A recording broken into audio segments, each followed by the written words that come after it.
What's going on, San Antonio? It is Friday, November 17th. My name is Mike Jimenez, and this is the Alamo City Sportscast coming at you again from the Alamo City, San Antonio, Texas, West Bexar County. Hope everyone's having a fantastic morning as we are maybe about, 6, 7, 8 hours away from the start of the weekend for many of us. We're live on YouTube, Facebook, and on Twitter right now. If you want to be part of the show, you can take part in our YouTube chat line, if you will. Chris Gonzalez already reaching out to us saying, what's up, everybody?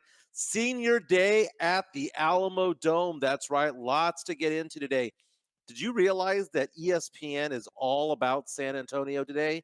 Because on ESPN at 6:30, they're going to show the Sacramento Kings taking on your San Antonio Spurs at the Frostbank Center. And then if you moved on over to ESPN2, picture in picture, if you will, South Florida taking on UTSA at the Alamo Dome. Lots of sports going on over here in San Antonio. Lots to get into today. Obviously, we'll talk about the Spurs. We're going to talk about UTSA because just hovering over all that is the fact that head coach Jeff Traylor just got interviewed yesterday by Texas A&M for their head coaching position now that Jimbo Fisher is no longer there. A lot of UTSA fans right now are kind of on edge when it comes to this. Half of them saying, we get it, we understand. The other half saying, well, wait a minute. Didn't Jeff Traylor promise to be here for 10 years? Didn't he say that he had a plan, a vision for 10 years at UTSA? We're going to get into that as well. We'll get into the NFL. The Current put me on blast. What was that all about? I was refereeing basketball yesterday, and in between the games, I go to my phone because normally I don't go to my phone between games because normally there's maybe only like 5 minutes, but they put 15 minutes up on the clock. So I was like, okay, I guess I got an extra time to kind of rest a little bit between games. And I grabbed my phone and I looked, and it was blowing up. Jeff Garcia from Locked On Spurs and Kent's 5 was just tweeting at me and messaging me over and over again. So I gave him a call, and he was cackling, laughing. It wasn't just a laugh. It was a full-on cackle that he was out there doing for me there. And he was like, you would not believe what's going on. You are getting roasted. And I said, what did I do today? Why am I getting roasted today? Why am I being put on blast? What did I do wrong? Well, apparently somebody at the Current wrote an article about how Spurs fans are kind of uneasy about the direction of the team right now and about head coach Gregg Popovich. And they quoted me as saying something to the effect of, Gregg Popovich is like a rotten banana at this point in his career. I had said that on Wednesday's show. 24 hours later, it pops up on the Current, and it becomes a thing on social media, and I get roasted. All I was doing was refereeing basketball at the time, man. That is what I was doing, but we'll get into that as well. Speaking of refereeing, I just posted a video of myself on Twitter, or X, if you will. I was refereeing basketball earlier this week, did a varsity game, also did another high school game on the same night that actually went into overtime. It was over 3 hours on the court refereeing these games. And I was going through my security video at home, my Vivint security system, and I found video of me getting out of my truck Monday night at 11 p.m., coming home from these games, and I look like an old man. You got to check out that video, man. I could not take a full step. I would say that every step I took was maybe 3 to 6 inches, and I just waddled all the way up my driveway into the house. Now, I felt better 5 minutes later because I got in the shower and the hot water kind of rejuvenated me. But on the drive home from Highlands, man, Highlands High School, I just tensed up, and it is absolutely brutal. But I did a couple of games, do a lot of varsity next week. The kids are out of school, but they're going to have varsity games in the mornings. So I've got several next week, so I'm excited about that. Tim Gonzalez asked, saying, what's good, Mike Jimenez? Lots of good college football this weekend. Yeah, we can get into that. Mike Baez saying, can't wait to hear about the San Antonio Current. Baez says they did that to me too about the Fred's t-shirt, the Spurs and Fred's Fish Fry t-shirt as well. Tim Gonzalez wants to get into the Michigan head coach being suspended for 3 games. That's what Harbaughs do. Chris Gonzalez reaching out and saying, you look like Tony La Russa running last year. Thank you so much. That was a brutal walk that I had up the driveway. Absolutely brutal. Now, typically the show is produced by Joe Garcia, and I go back and forth with him, and we have guests and whatnot. But I am doing this podcast today from my kitchen table because Joe is training for a new job that he has, and he's unable to do the podcast. So instead of just going on hiatus for a couple of weeks, we decided to do the show from my kitchen, from my dining table. And you can see the kitchen in the background. This is my house. And welcome to my house. We have lots to get into today. Again, if you want to be part of the show, leave your comments on our YouTube chat line. We would be happy to kind of go into that. Joe might pop his head in and out. He might have 5-10 minutes. Might pop his head in. We'll get into that as well if he wants to take part in it. So let's go ahead and talk about the current. I don't mind what the current did yesterday, and a lot of people thought that they did me dirty. And did they put me on blast? Yes, they did. Was I used? Yes, I was. Was I looking for the attention? Because that is what everyone was asking on Twitter last night. They were saying, oh, well, Jimenez just wanted the attention. That's why he said what he said. I did not ask for the current to do a story that revolved around one of my comments. I didn't do that. In fact, I did that comment on Wednesday, and it was a throwaway comment, man. It wasn't like the thesis of my take. I just basically said he's kind of like a rotten banana, something to that effect, paraphrased, if you will, and they ran with it. It's nice to know that the people from the current are listening to this podcast and take part with it. You're more than happy to run with my takes. I welcome it, but I'm not asking for it. Okay, that is the thing. But it was funny because, like I said, I was in between games and my phone started blowing up. And I did this wrong thing where I turned on notifications on Twitter on my phone. Don't ever do that. You'll just get blown up all day long. And especially if you're getting roasted or cooked the way that I was being cooked. But let's talk about that. Do I apologize to Gregg Popovich for what I said? No. Do I apologize to Spurs fans for what I said? No, I don't. Gregg Popovich should not be the head coach of this team. And I don't understand why so many people are upset with that logic. He is 74 years old. Dude, I read an article earlier today, and you know how I was saying that he is the oldest head coach in the NBA right now? That's actually partially true.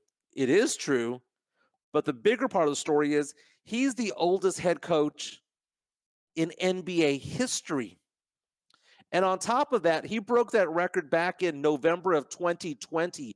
Hubie Brown was the oldest head coach of all time at age 70 and like 11 months. And you saw in November of 2020, Gregg Popovich beat that record. We are 3 years away from that. Pop is turning 75 in January. And I just think that it's time, man. It's time for him to retire. Go to the front office, do other things for the Spurs. I'm not saying kick him to the curb and don't offer him a job. Have him be part of the organization, but head coach ain't it, man. And as Mario Cavazos reaches out to us and says, Jimenez, that is just your opinion. Dude, it's just your opinion. That's the thing. It's my opinion. Paul Cantu reaches out and says, great seeing you, brother. Nice seeing you too, man. It is my opinion, and I think it's the right opinion.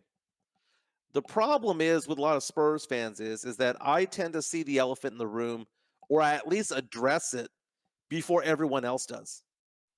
Like last year, early in the season, I was like, man, that Victor Wembanyama is a badass.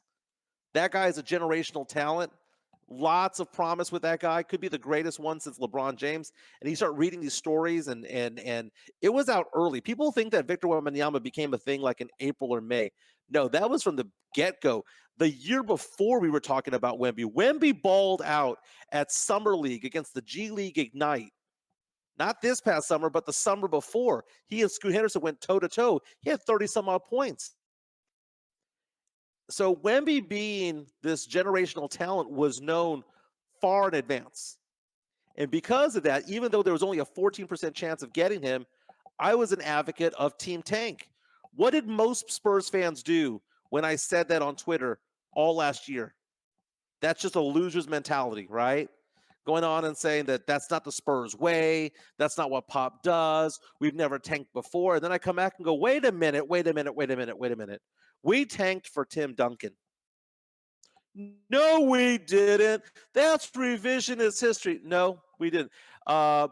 James Pledger from San Antonio Sports Star and I found articles online showing that David Robinson could have come back right around the rodeo road trip, the year that he was benched the entire year because of injury.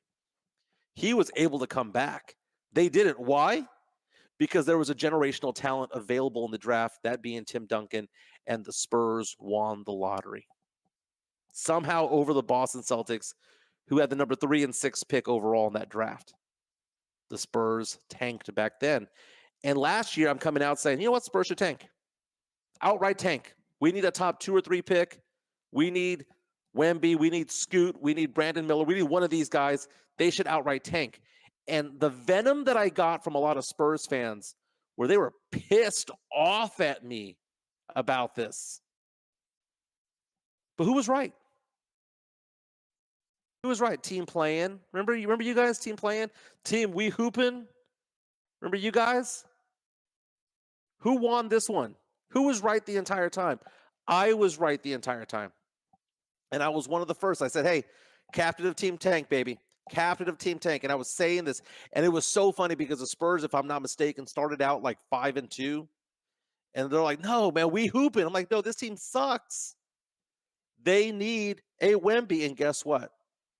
I was right. So when it comes to Gregg Popovich, people come at me and go, hey, well, it's only been 10 or 11 games that Wemby's played. No, this is season number 5 in a row that we're going to have a losing record. If Pop is quote unquote the GOAT, how are you in the GOAT conversation overall? He's in the Mount Rushmore. I get it. But how are you in the GOAT conversation overall if you have 5 losing records in a row?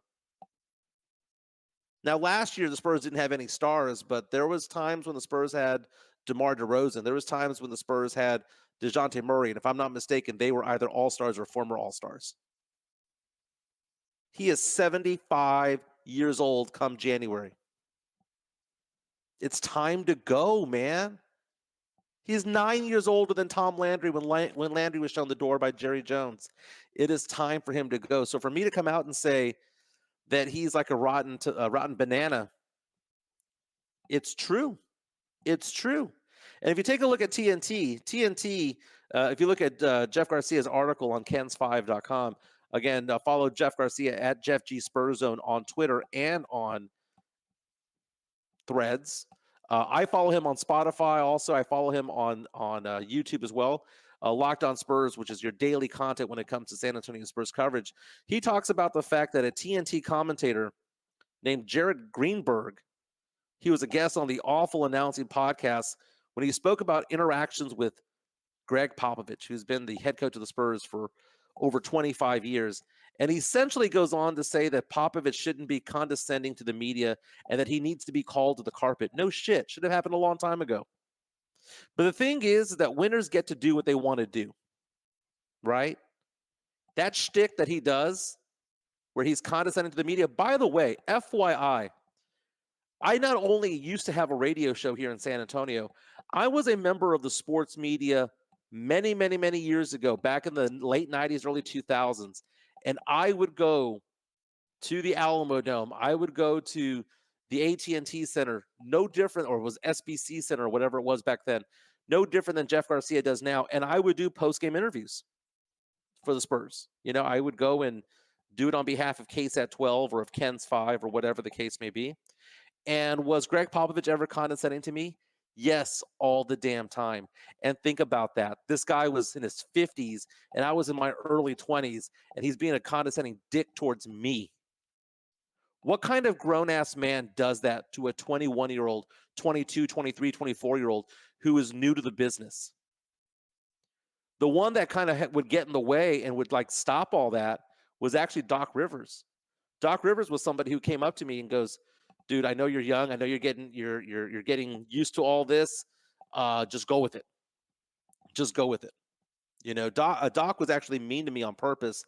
But when I kept going, he actually applauded me for it.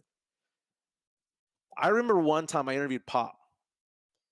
And I said, hey, Pop, quick question about the bench. And instead of being a fucking professional, do you know what he did? Do you know what he did? He ran to the bench and goes, "Oh, what? You don't like the color? You don't like the style? You don't like the whatever, whatever, whatever." And I'm looking at him going, "Jackass, I'm doing a job over here. Why don't you let me do my job and then you can do your job?" If that was back in 2000, right? Let's subtract 23 years from 74. He was 51 years old and I was 23. And I'm trying to have a professional conversation with this jackass. And he was a condescending asshole to me. At 22 or 23, Pop was a condescending dick towards me. Think about that. How does somebody in their 50s do that? And now he's in his 70s, still pulling the same shit with other 20, 25, 30-year-olds who are making their way into the Frostbank Center. The thing about this is that winners get to do what they want to do. But is Pop a winner? He hasn't fielded a winning team on that court in 5 fucking years. Is he actually a winner anymore? So no. The whole thing is that the NBA does need to rein him in. He does. And the idea of, oh, well, you know, he has 5 rings and all that's great. What have you done for me lately? What have you done for me lately? Bill Simmons on The Ringer, formerly of Grantland and ESPN.com. Maybe I should take his advice. His advice is that sports fans should not bitch about their team if they've won a title within 10 years. All right. When was the Spurs' last title? 2014? It's coming up on 10 years. That is right. It's been 10 years. It feels for a lot of Spurs fans like it was 2 or 3 years ago, right? It feels like it was 2, 3, 4 years ago that we were beating the Heat, 2013, comeback, beautiful game of 20. For a lot of Spurs fans, it feels like it's been 2 or 3 years, but it's been 9. It's been 9 freaking years. It's been 5 years since the Spurs have had a winning team. Dude, there are kindergartners right now who are getting ready for school, who are in school right now, who don't know what it's like for the Spurs to have a winning record. It's been that long. Pop is a condescending jackass. He is, but he got away with it and was allowed to get away with it. Even I was okay with him getting away with it when he was winning titles. But if you're not winning titles and you are the head coach of a team that's 3-8, you don't get to do that. Why is that so bizarre for people to understand? You can't say that, oh, well, he's just being a cranky old man. No, he was that dick when he was in his early 50s. Doing that to a 21-year-old Michael Jimenez, who was just trying to do his job, who was in college. Good God, man. The guy's not like God. The guy's just a coach, and coaches are hired to be fired. Should have happened 5 years ago. In fact, he shouldn't have been fired. Remember when he said that he was going to stay as long as Tim, Tony, and Manu do? And what happened? Tim retired. Parker went to Charlotte. Manu retired. And he looked around. He was like, well, we got Kawhi. Maybe I can redo Kawhi. And Kawhi did Kawhi things, Uncle Dennis and all that stuff. And then what? You know, how did he do with that? Did he handle that situation very well? You know, we all put this on Kawhi Leonard. And by the way, I'm not going to have revisionist history where I go back and say that the whole Kawhi Leonard thing, that we should have kept him. Because in retrospect, as injured as that guy is all the time, he would have, it wouldn't have been a good situation either way. But we wouldn't have known that necessarily back then, right? When he was hiding in New York, away from the Spurs and all that stuff.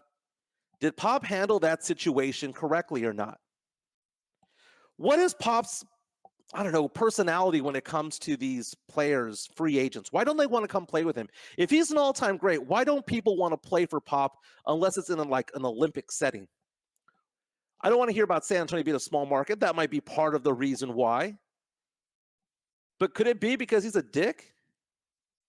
Could it be that free agents don't want to come to San Antonio because they don't allow them to be themselves. Danny Green was a completely different person the second he left San Antonio, and that doesn't make him a worse person. It just means that he was not allowed to be himself. Players realize that social media is such a big part of their brand and who they are and of their age. And some 75-year-old man's going to tell them to turn TikTok off. I'd call him a boomer, but he's older than the boomers. Good God, man. It's time to go. It's time to go. Hanover Fifth says Spurs don't pay free agents. No, the Spurs have the same ability to pay everybody else. And right now, you need to pay up to 90% of the salary cap every single year, or you don't get your part of the luxury tax. The Spurs are forced to spend money. They just refuse to look at Fred VanVleet and go, you know what, I'm going to sign that guy. He's only an all-star who's young, who might make our team better. You know what we're going to do? We're going to have Jeremy Sohan go out there with no mentor, who's never run the point before, and we're going to have him with like no mentor, no other veteran player who can help him through the ropes. No, we're not going to do that. Nah.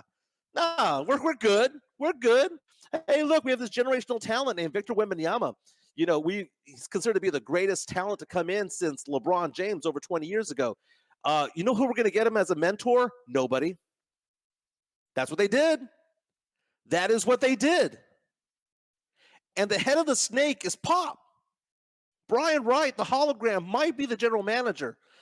Buford and all of those guys who are owners and the Holt family and president of this, that, and the other. It's Pop. The problem's Pop. You don't think that Pop's not the boss in that building? That he actually has somebody above him? The only person above him is the owner. I bet you Pop can go tell R.C. Buford to go kiss his ass. I bet you can tell Brian Wright to go do that. I'm not saying that he does, but I'm saying he probably could. Good God, man. The problem's Pop. It's time for him to go. It was time 5 years ago. Again, not only the oldest coach in the NBA right now, he broke that record of all-time oldest head coach back in November of 2020. We've had a pandemic since then and gotten out of the pandemic. It's been that long. That's when he broke the record, when they were in the bubble.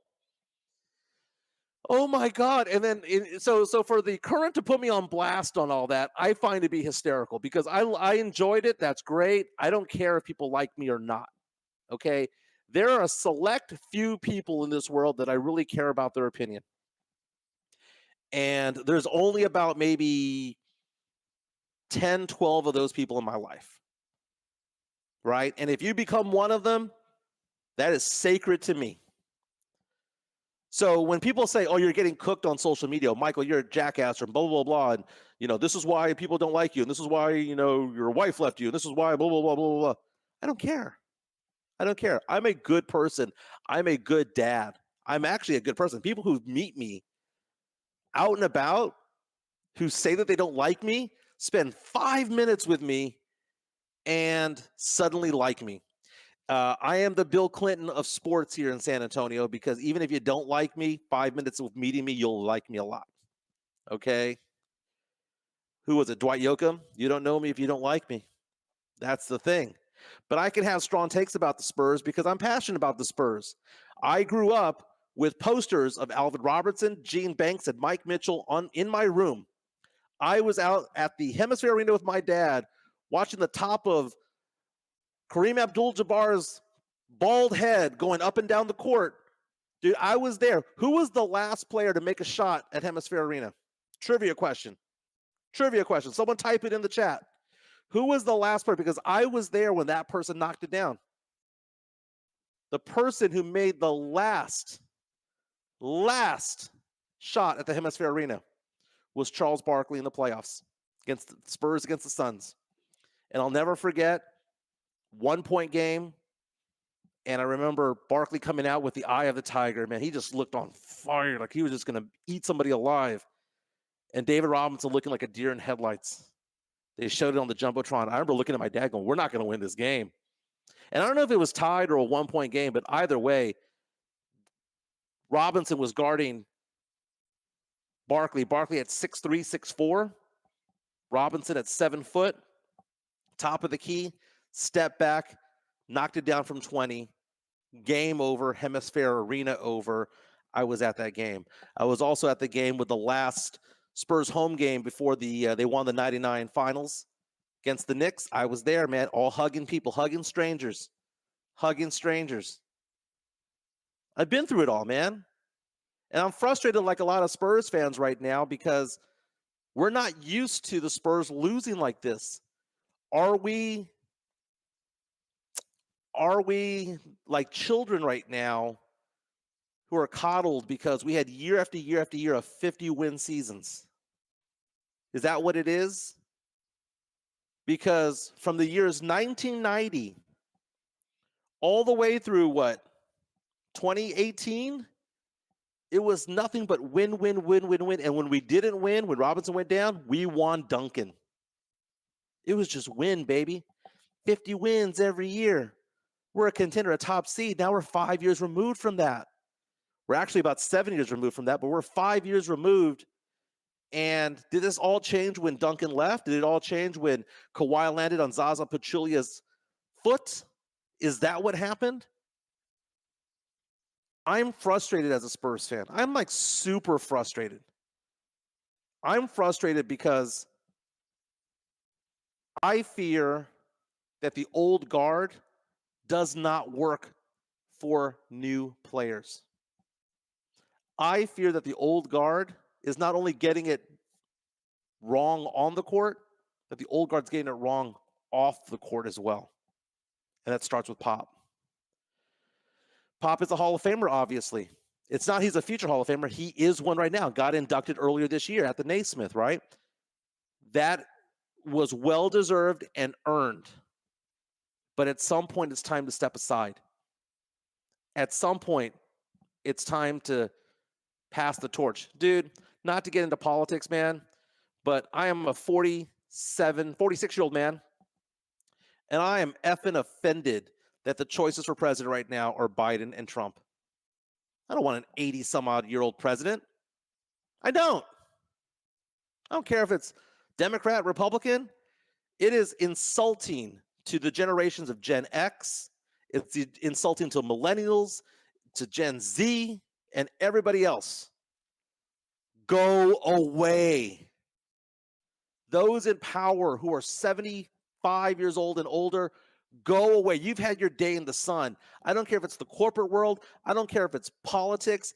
I don't care if it's anything. If you are 75 years old, it is time to retire. And in sports, dude, the only coaches right now that I know of that are older than 70 and that are head coaches, Pete Carroll? Pete Carroll and Pop. I will say this, though. Both look like they could run a nice half marathon. They both look at least a 5 or 10K. At least. Oh, my goodness, man. All right, let's see what some of these comments are right now here on our YouTube chat line. Locked on Spurs, that's Jeff Garcia saying MJ going off. Was I going off? Was that what that was? Was that a rant? I kind of felt like I was on the therapy couch there a little bit as a Spurs fan. I really did. Chris Gonzalez says, Pop missed the moment after winning the 2014 title. He was sitting on the bench. That should have been the moment. Dude, David Robinson did the same in 2003, didn't he? Right? You win that title. You go off a champion. That is the statement. You stick the landing, you put your hands up, and you get perfect scores across the board, right? Basically, if Pop was a gymnast, he would have done a perfect floor routine. And then when he's doing a flip to end it, fell. 5 losing seasons. And they say this is going to be a process and he might be a coach for another 2 or 3 years. Imagine if he goes from having 5 titles to 7 or 8 losing records in a row. That conversation about him being the GOAT would not exist. Matt Lambert reaches out and says, Jimenez unchecked and unleashed. Pete Aguilar with the fire emojis. Joe Gonzalez reaches out and says, Coach Hammond needs to walk through those doors. Her music needs to be queued up. No, because what the Spurs are going to do, they're going to hire somebody who's 60.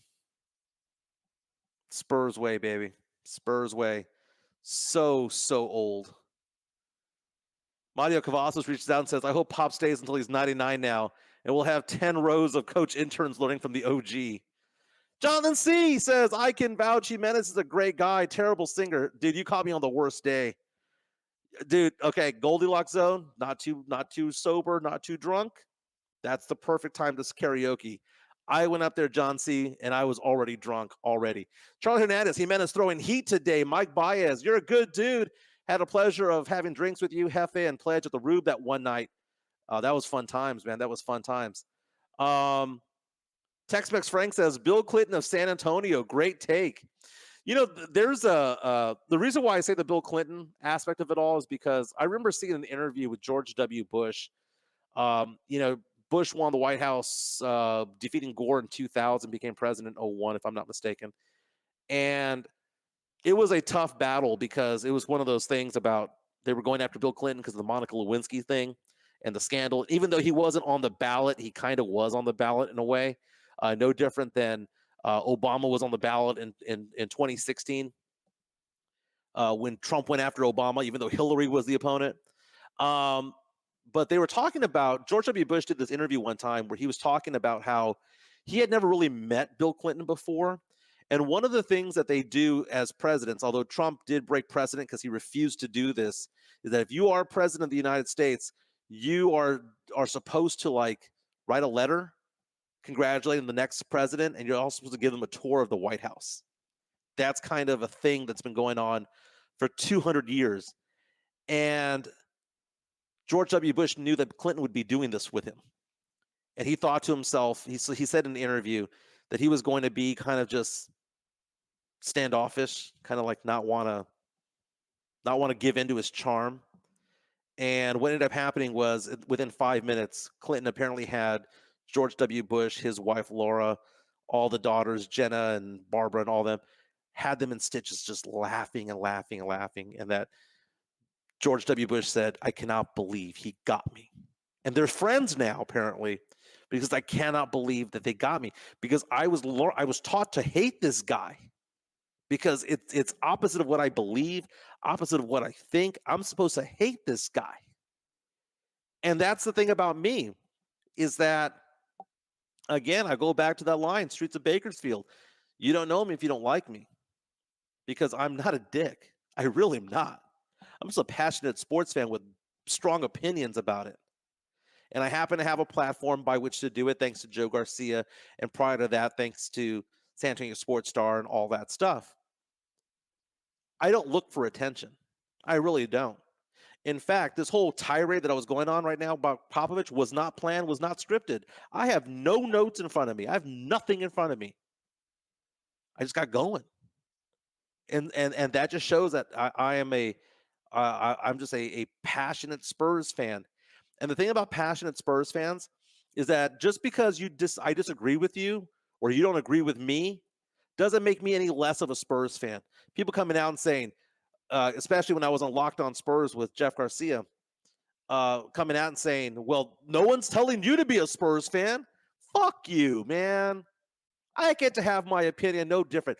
We're not a Spurs fandom, Spurs Twitter, where it's like, oh, well, we all have to think the same. We all have to slurp Gregg Popovich, right? We all have to do that. We all have to believe that Jeremy Sohan's going to be a future All-Star. We all have to believe that this, that, and the other. No, we don't.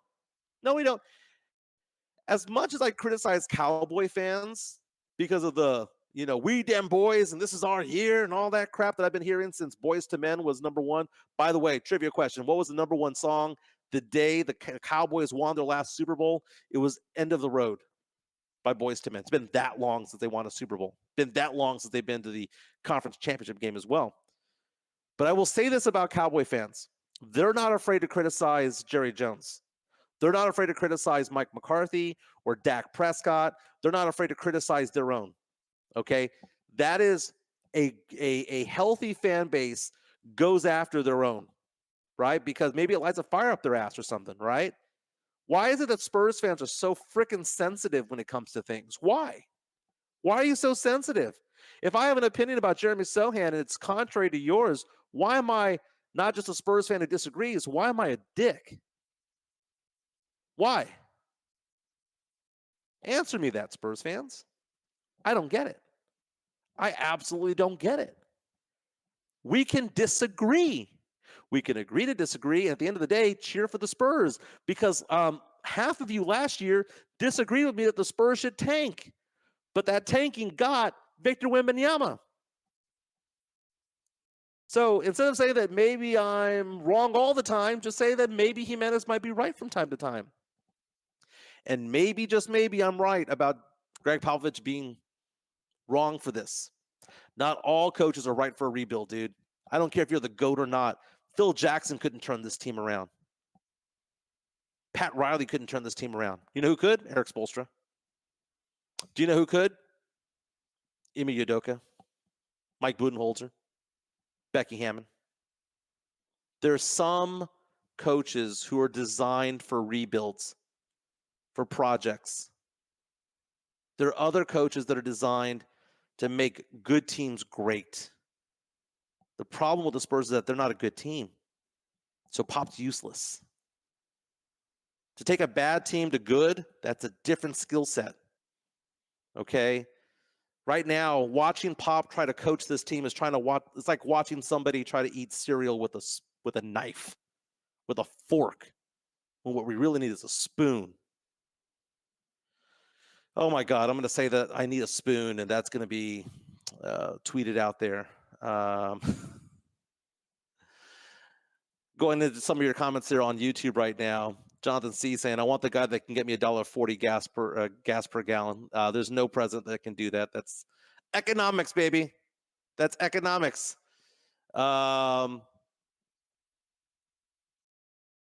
Who's going to the UTSA game tonight? Courtney is asking David Otwater. Let's talk about that. As I mentioned, the Spurs, the city of San Antonio is on fire when it comes to ESPN today, because 6:30 tip-off, you've got Sacramento against the Spurs. Here at the Frost Bank Center, Spurs trying to break their long losing streak there.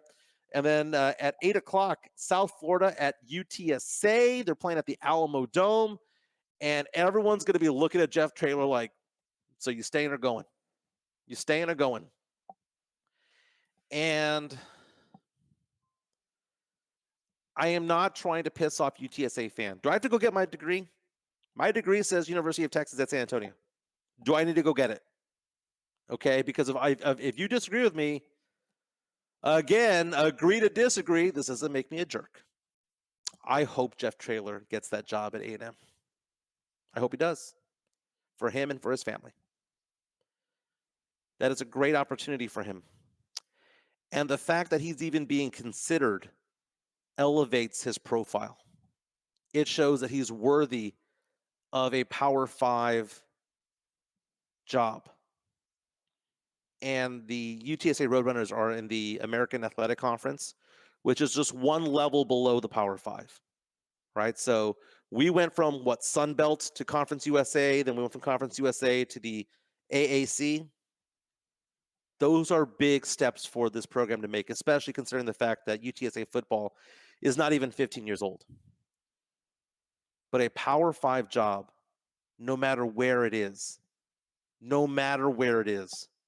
is bigger and better than UTSA. Think about it this way. Who would have thought that Deion Sanders was going to be the head coach of Colorado? I mean, like, what about the state of Colorado screams Neon Deion? Nothing. And for a lot of sports fans last year, coming out and saying, you know what, Deion should really hold out for that Florida State gig, his alma mater. He should hold out for an SEC school. No. There's 55, 60 Power 5 schools? You take a Power 5 job if it is ready to go, especially for African American. And that's why Deion went and left the HBCU to go to Boulder to go be with the Colorado Buffaloes. If Jeff Traylor is offered the A&M job, he's not only going to take it, he's going to take it in the blink of an eye, and he's not going to look back. And I'm hopeful that he gets it, because a couple of things. It elevates the fact that his stature, knowing that he's even being considered. He's one of like 5 or 6 people that are being interviewed. Reportedly, his interview was supposed to be 30 minutes by Zoom, and it lasted 90 minutes. I'm sorry, but if you have a conversation with somebody longer than expected, especially if it's a quote unquote first date, that's a good first date. I look at Jeff Traylor and what he's done for this program. He's elevated this program to a higher level, but he's going to be making 6, 7, 8 times as much over at A&M. And I've been reading the A&M boards. They're like, no, it's not a big name, but that's the problem. Every time A&M tries to get a head coach, they go for the big name. That's why Jimbo Fisher was over there. And you can't tell me that Jimbo necessarily was the best fit for that particular program. Sometimes it's not. But a lot of people are like, well, UTSA's coach? Understand that Jeff Traylor, with his high school days at Gilmore and with UTSA and what he has done here, and the fact that they're undefeated in conference right now, that they've gone to multiple bowl games, that is a big deal. And the name of the game in college football is recruiting. And where does he recruit the best? That triangle that is Dallas, Houston, to San Antonio. And where is A&M? In that triangle between Dallas, Texas, Dallas, Houston, and San Antonio. They're in that triangle. And he can also extend out to East Texas and even to Louisiana. Dude, that would be a good fit for A&M. It's not going to be a sexy pick, and a lot of Aggie fans will be like, who is this guy? Who is this UTSA program? What are you talking about? It's not the name of a Lane Kiffin.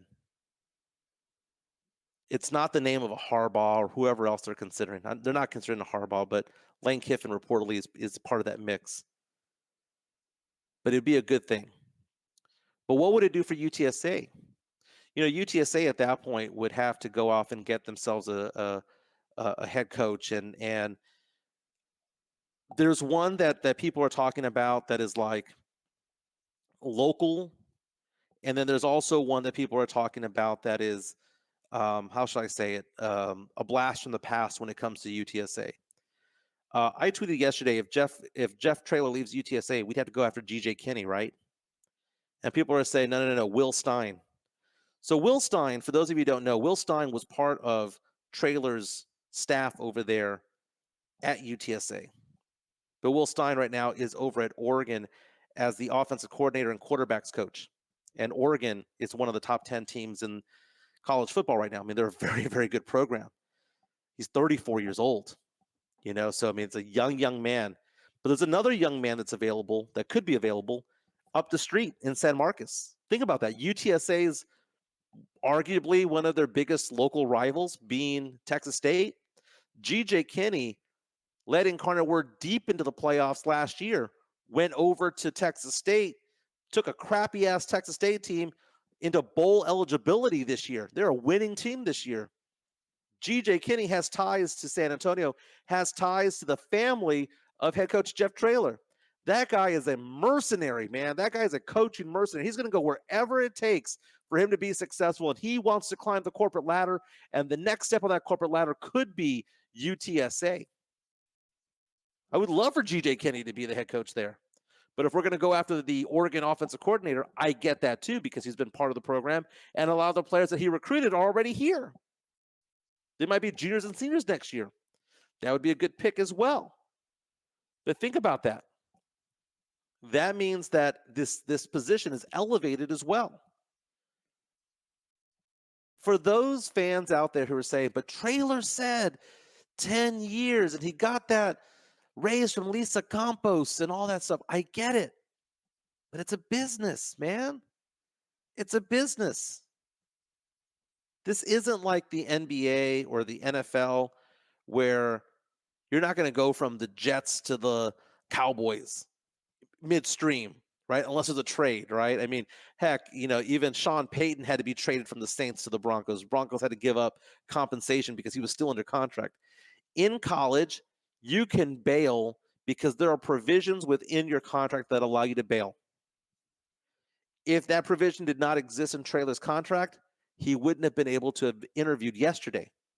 So I'm sure that thing said, hey, Power 5 job opens up.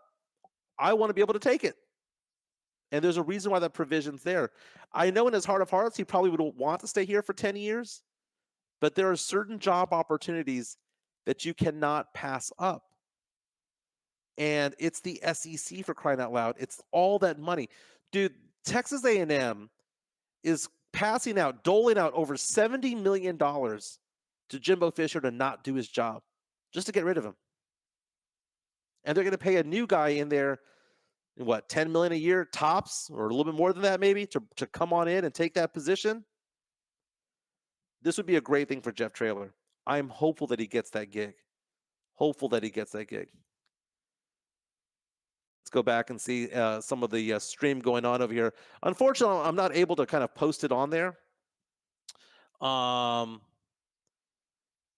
Castillo says, go for it, Skip. Mario Cavazos is a really good point. Everybody trying to be George Jefferson and moving on up. Jeff Traylor can be moving up to the SEC and to A&M. And this isn't a lower tier school. This isn't Vanderbilt. I mean, Vanderbilt's a great institution, right? It's higher learning. It's the Harvard of the South, if you will.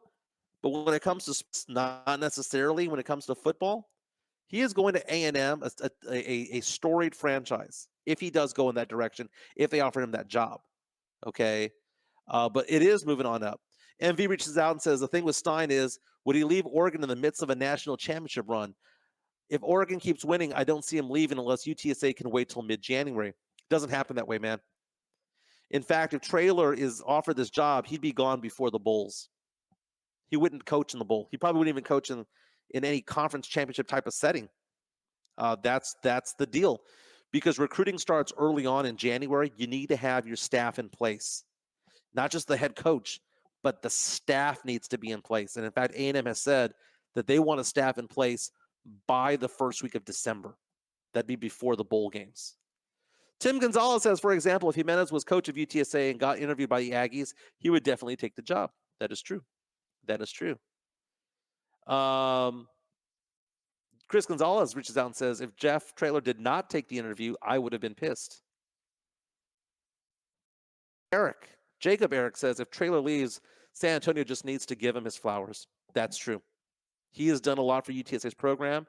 And don't get me wrong, worst case scenario, he's the head coach of UTSA, and he's done a fantastic job over here. But my goodness, what would that say about UTSA's program if Texas A&M took our head coach? It would show how good our program is and be so attractive to other coaches to come to San Antonio. UTSA needs to spend more money, though. Charlie Hernandez reaches out and says, Coach Traylor would be a great fit for A&M. Traylor has had a big impact on UTSA athletic upgrades. Not enough upgrades, but it's a lot better than what it has been before. Have you been on UTSA's campus? I mean, it is crazy that UTSA's campus has grown so much. I go on campus. I'm an alum. I go on campus every 2 or 3 years for one reason or another. And every time I go, I don't recognize it. I'm like, man, look at all these new restaurants. Look at all these new buildings. Look at all these new facilities and the athletic complex and all that stuff. It's a legit school, man. It's still a bit of a commuter school, but not as much as it used to be. Nowhere near what it used to be. And then you see all the new housing going up for the students and whatnot. It's becoming a legit destination spot for a lot of students. And it's exciting to see. It really is exciting to see. Again, UTSA takes on South Florida today at the Alamo Dome, an 8 p.m. kickoff. And then next week, we've got that big game for UTSA taking on Tulane. It's a Friday afternoon game on ABC, nationally televised on ABC. And that could determine who is the conference champion for the AAC, because Tulane is undefeated. The weird thing about Tulane is that they win close games every week. The margin of victory that they have right now is so low. They seem to be winning games by 3 and 6 points every single week, and they're nationally ranked in the top 25 right now, according to the AP, and they might be in line for a New Year's Day type of bowl, because they might be ranked high enough as a non-Power 5 to get that bid. But again, UTSA can take them out. That's what I'm excited for right now. Again, that game is going to be over at the Alamo Dome, an 8 p.m. tip-off, and I'm looking to see what the spread is on that. That's what I'm interested in right now. Do I want to make a wager? UTSA favored by 15.5 points. That's an odd spread. 15.5. UTSA coming in at 7-3, undefeated though in the AAC. South Florida coming in with a 500 record at 5-5. Taking a look, man, South Florida actually played within 14 points of Alabama on September 14th. Most recently, they beat Temple 27-23, and they lost a game. Check out this score to Memphis, 59-50 2 weeks ago. Jonathan C says UTSA opened up as an 18.5 point favorite. Now it's down to 15.5. So it's like moving towards, like, I guess the smart money is moving towards South Florida. UTSA should win this game, though. Doesn't mean that they have to win by 15.5, but that's what Vegas is saying right now. I am excited for San Antonio today because, again, ESPN is, basically parked out here. ESPN and ESPN2, ESPN2 for the UTSA game, ESPN for the Spurs game. I wonder, all those nationally televised games that we have because of Victor Wembanyama, do you think that some of those might go away if the Spurs continuously lose and look bad? I mean, I know that there's that star factor of having Wemby out there, and people have a curiosity factor of it all. But if they keep losing, like the other day when they were nationally televised and they went to a different game instead, like Spurs are losing by 35 points, let's go ahead and call up another game for a few minutes. Do you think the Spurs would lose some of their nationally televised games? Is that even possible? It's like the NFL when they flex. Is that possible? Will the NBA come out and go, yeah, we don't want to play that game. We don't want to show Memphis against the Spurs. We don't want to do any of that. GM97 reaches out and says, buy or sell Wemby getting a triple-double tonight out of frustration. I hope so. Who are we tanking today with? Who's sitting out this game? We've had Devin Vassell out because of quote-unquote injuries. We've had Sohan, being probable, he has an illness or whatever the case may be. The Spurs tend to be sitting people out. Again, tonight, I believe it's Vassell that's out. MV reached out saying Vassell. I read that earlier today, so no Devin Vassell. And you know how the Spurs look without Devin Vassell. Like trash. Okay? I'm sorry. Sometimes they look like trash with Devin Vassell. They look like hot garbage or a dumpster fire when he's not there. And then, as MV points out, Trey Jones is also likely to be missing this game as well. He's missed the past few games. It's been very, very devastating. Let's take a look right now at what's going on in college football because we're getting down to that stretch right now where these games all matter, man. We're seeing the playoff rankings coming out. Some big games in the top 25. Michigan without their head coach Harbaugh, who's a big time cheater, on the road taking on Maryland, a 6-4 team. Let's see if Maryland can take them out. Bama's hosting Chattanooga. Not sure why, but they are. Chattanooga at least is 7-3. That's going to be an ESPN Plus game. Louisville at Miami. Rutgers at Penn State. UL Monroe against Ole Miss. OU against BYU. Tulane on the road against Florida Atlantic. Tulane favored by 9 points in that game. We've got two ranked teams. Utah at Arizona. Georgia at Tennessee. That's a 1-16 matchup there. Tennessee coming in at 7-3. Georgia favored by 10 points. Illinois at Iowa. We got Wake Forest at Notre Dame. Not a lot of good games. We have Carolina and Clemson. Minnesota at Ohio State. The rivalry week games typically are the week of Thanksgiving. So that's a lot of these seems to be kind of setups for them. But we do have a big game in the Pac-12. We've got Washington at number 5 taking on number 11 Oregon State. That's going to be on ABC at 6:30. And your Texas Longhorns, baby. Texas is back. Tough game this weekend. At Iowa State. Iowa State is 6-4. UT favored by 7.5. The storyline saying that Quinn Ewers might be back for that one. That'd be interesting. The open, though, was Texas by 9, so the spread is moving to 7.5. Look at that over under 46.5. Tasty. That is tasty. I'll take the over on that one. Thank you very much. As far as what the Iowa State Cyclones have done, Most recently, they beat BYU 45-13 last week, lost to Kansas 28-21, beat Baylor the week before that, beat Cincinnati the week before that, beat TCU the week before that. So they're coming in. Iowa State kind of on a roll right now. Not bad at all. Not bad at all. Josh Jimenez reaches out and says other teams are going to get flexed into the nationally televised games. Why show the Spurs sucking? You could watch a better game at your local LA Fitness instead of crap basketball Spurs are playing. Chris Gonzalez says SE teams will have an easy matchup this week because they have their rival games next week. That's right. GM97 asking if Malachi and Graham are going to Devontae are going to be point guards. That would be interesting. Malachi's my son. And I like Devontae Graham. Going to be honest with you, I kind of do. But Malachi is somebody that I have high hopes for. We're seeing that City Sissoko might be recalled, and if that's the case, that would be pretty good because I don't think he's going to run a lot of minutes. But dude, I like CD. I think that's going to be a project that might pay dividends for the Spurs. Hey, let's give some love to MCS General Contracting. MCS General Contracting, we like to say it all the time. They are rock hard, diamond hard, baby, when it comes to their concrete placement. So if you need a slab for your home or business, concrete for your parking lot, for a patio, build a basketball court, go to MCS General Contracting, get a quote from them, get it done right. Get it done right. Chris Leha is a sponsor of our show. His number is 210-774-9155. Again, 774-9155. Thank you to Chris Leha. Thank you to MCS General Contracting for being a sponsor of this show from the very, very beginning. So they do a really good job. And I've had him out here to take a look at my concrete as well. So my patio. So they'll be doing some work over here pretty soon.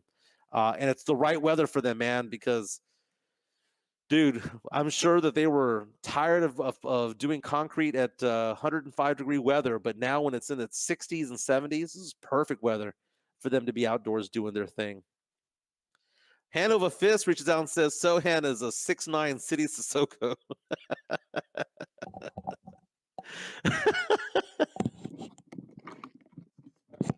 That made my day right there.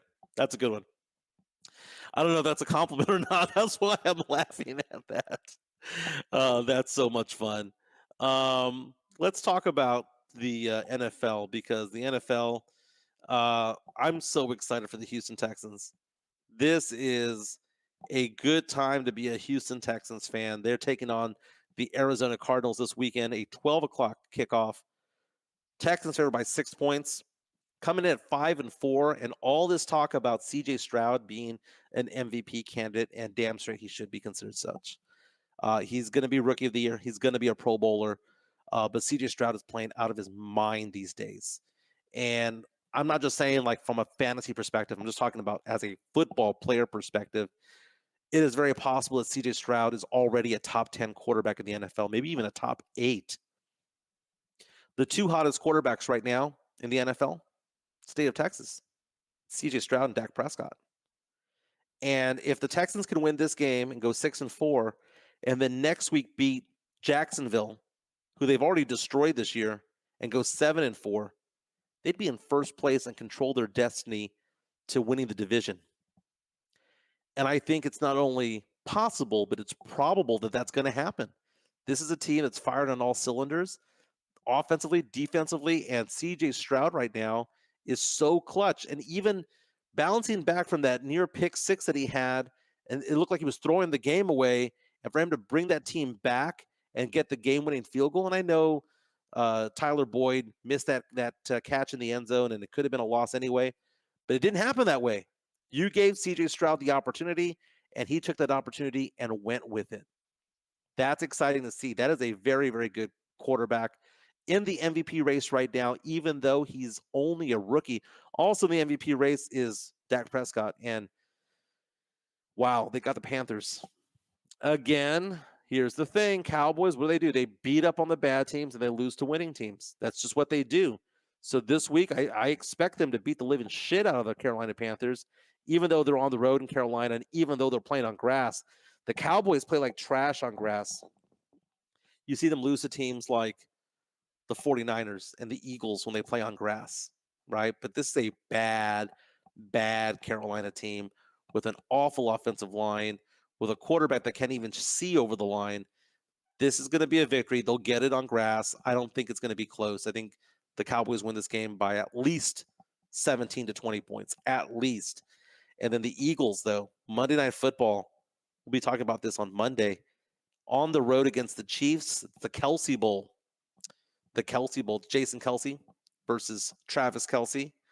No word if Taylor Swift's going to be there, but a lot of people aren't excited about that. A little bit tired of Taylor Swift. But one thing I will say, though, I don't know if you noticed this, but on iTunes right now, the number one song on iTunes is a song that is sung by Jason Kelsey and Travis Kelsey. And they're saying that it's incredibly humbling. And I don't know if you've heard this song. It's actually pretty good. It's actually pretty good. I'm not a big fan of Christmas music, really not. But the Travis Kelsey, Jason Kelsey has like a baritone voice, and Travis Kelsey sings like a Disney prince. Who would have thought? And they're singing this Christmas song, and even the left tackle who was on one of those NBC singing contests, I forgot the one that he was on, is an excellent singer. And it's so cool to see, man. It's so cool to see. I would encourage you guys to look up that song. It's for charitable purposes as well. But the Kelsey brothers, Jason Kelsey, Travis Kelsey, sing what's called a Philly Special Christmas, and it also features other Philadelphia linemen. I know you might not be a fan of the Eagles, but it's a great song nonetheless. And if there's charity involved, there's charity involved, and I'm all about it. All about it. It is Friday afternoon, and it's funny because I was at my daughter's dentist earlier today, and I took her because it was time for her to get her checkup done and all that stuff. She has braces and whatnot, and they were asking the question, "What are you thankful for this year?" And what they were doing was taking a leaf, like it's like a cardboard leaf or whatever, and they asked you what you were thankful for this year. And they would write it down, they put it on the wall. It was like a project that they were doing over there. And it kind of caught me off guard because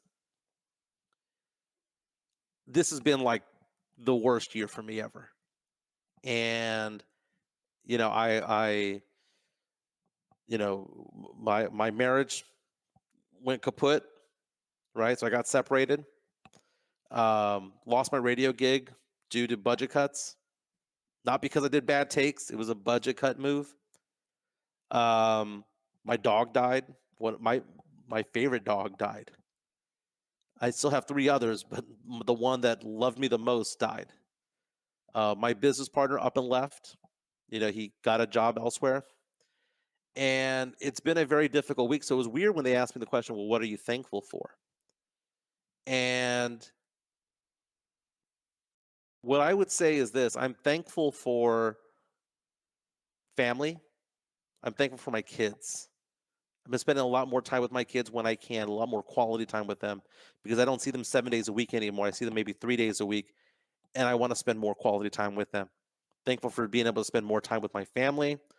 The friends who have stepped up, Jeff Garcia from Locked On Spurs, Ken's 5, has been a really good friend of mine the past few years, but he has stepped up this year.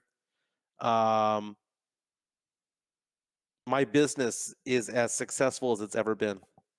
And it's a blessing that happened. It's like I needed to have a win. And my business has shot up like a rocket. And it's so good. It's so good. But I got caught off guard. I'm making new friends. I'm not in a bad spot anymore. I was in a bad spot a few months ago, which is why I stopped doing the podcast. I mean, my head was not in it at all. But I will say this: I am thankful for each and every day, and thankful for the opportunity to kind of still do this. And this is an outlet for me, and I'm thankful for Joe Garcia for producing this show and still doing what he's doing. And I'm thankful for any listeners and followers, and I'm thankful for Jeff, and I'm thankful for Pledger. And people ask me the question about the radio show, like, do you miss being on radio? I really don't.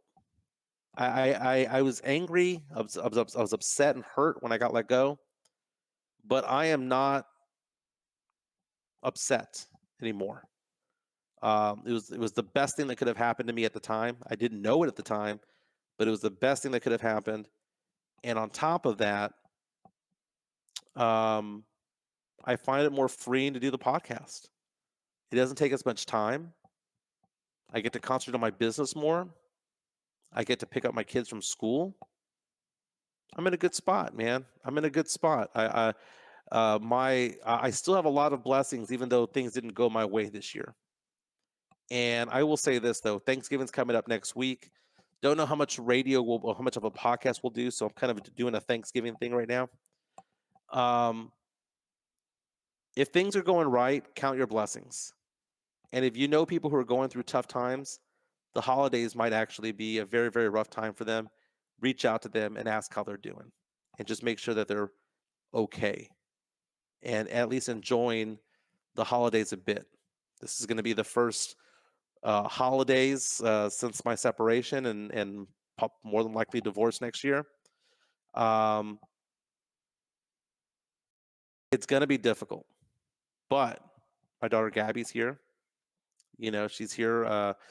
She's graduated from LSU in 4 weeks, and I'm super excited about that. And people are asking me, well, how do you feel about the separation and divorce now and all that stuff? And does it make you sad and all that stuff? I am less sad by the day. And I have come to the conclusion uh, that if people don't want to be in your life, hell with them. You know, just be with the people who love you back. You know, life's too short to. Life is too short to hang out with people who don't like you. Or when I'm not talking about my soon-to-be ex-wife, I'm talking about people in general.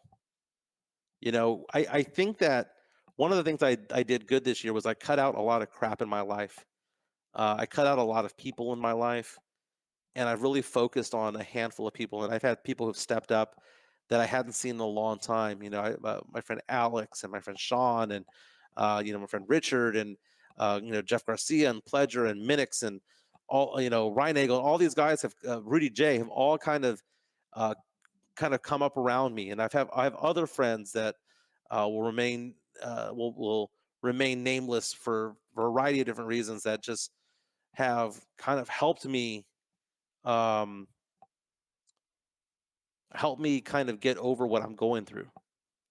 And I'm in a better place more and more by the day. Because of all that, and because of all the crap that I've gone through, do you think I really give a damn if I'm getting cooked on Twitter? Do you think I really give a damn that some Spurs fans don't like me, or some Houston Texans fans might like me or not like me, or Cowboy fans might not like me, or my position about Pop? I don't care. I don't care. But if you do see me out and about, come say hi. I'm not a jackass. I'm not a dick. I'll be a good guy. I'll be a nice guy. Okay. So I'm excited. You know, I'm looking right now at my phone right now. My friend Eric is reaching out. I hadn't seen Eric in so long, and he and I reconnected a couple of weeks ago. That's awesome. It's awesome. One of the best things I did this year, by the way, was I reached out to people who I had wronged, in the sense that I'd gotten into arguments with, whether I was right or wrong or somewhere in the middle. I reached out to say that I was sorry, and it was very therapeutic, and I got to reconnect with people. It was badass. Badass. This has been fun. Lots of people reaching out and saying, LOL, who gives a F? That is true. GM97 says, we cannot develop. So what did he say? We cannot develop. We cannot, if we don't test our boundaries, whether it's by chance or by choice. GM97 also says, sorry to hear, Mike. Stay strong, Mr. Spicy Take. Just trying, just living. Blessed to wake up another day, baby. Blessed to make another day. Just focus on the victories, man. Focus on the wins. Josh Jimenez says, and by the way, no relation. I got to say that every time I say his name. He says, I'm thankful for you, Mike. Because of you, I started listening to San Antonio radio.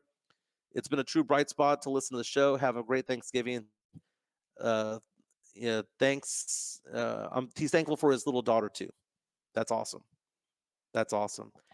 I don't know what our schedule is going to be like next week. I don't know if we're doing shows next week. I got to talk to Joe about that.